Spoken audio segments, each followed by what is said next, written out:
I'm not sure that the role of the medical officer of health has evolved that much, but certainly the work of public health has evolved. And I can think of, four major trends that have happened over the past 10 to 20 years that have really changed the work of public health.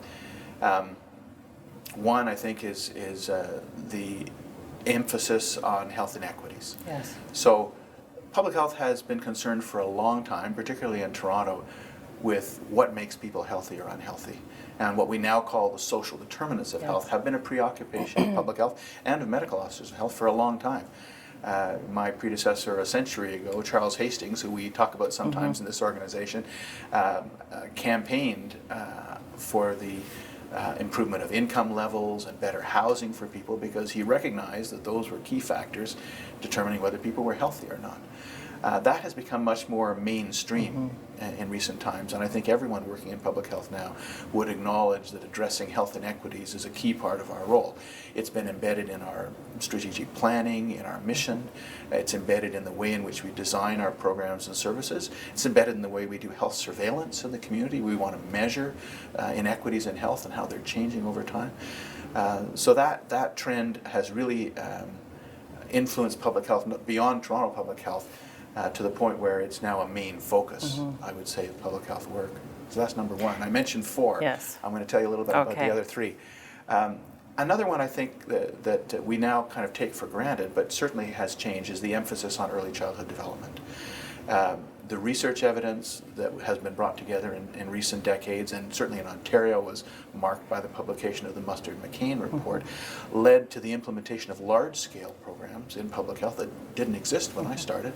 So some of our biggest programs now are about working with at-risk families in order to create environments which support healthy child development. Right.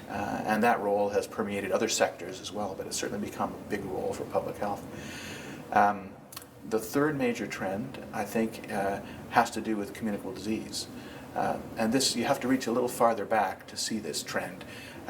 When I first started in public health, there was much more of a view that communicable diseases had had their day.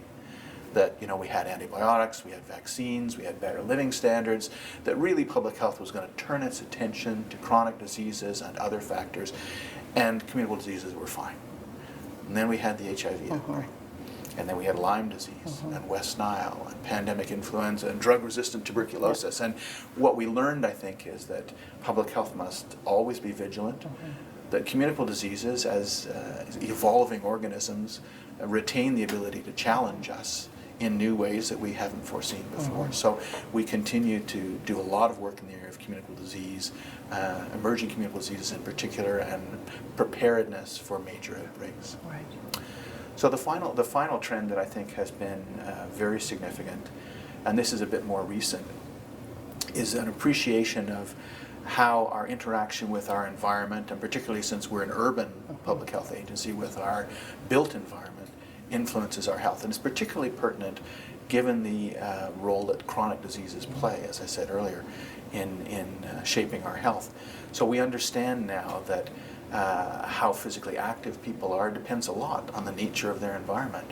Are they in an environment where they can walk or cycle to the shops or to school or to work, or are they going to have to get in a car in which they're not going to get physical activity?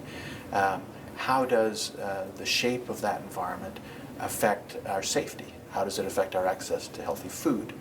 These are all things which are part of shaping our experience in terms of chronic disease.